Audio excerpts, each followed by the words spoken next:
এক যুদ্ধের সফর থেকে ফেরার পথে রসূলুল্লাহ সাল্লাল্লাহু আলাইহি ওয়াসাল্লাম একটি গাছের নিচে একা বিশ্রাম নিচ্ছিলেন।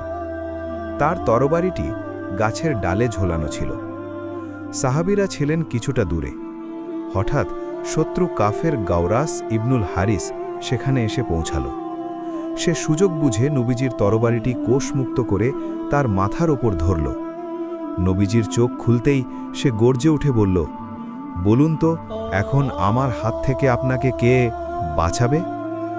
রসূলুল্লাহ সাল্লাল্লাহু আলাইহি ওয়াসাল্লাম বিন্দুমাত্র ভয় না পেয়ে শান্ত অথচ বজ্র কঠিন কণ্ঠে উত্তর দিলেন, আল্লাহ।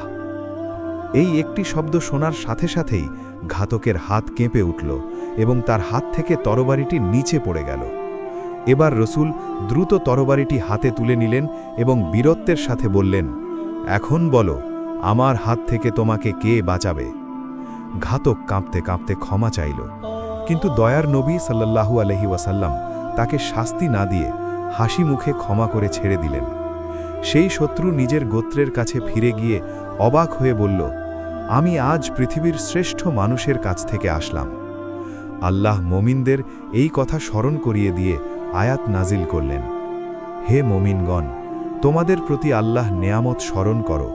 যখন একদল লোক তোমাদের দিকে হাত বাড়াতে উদ্যত হয়েছিল, তখন তিনি তাদের হাত তোমাদের থেকে রুখে দিয়েছিলেন।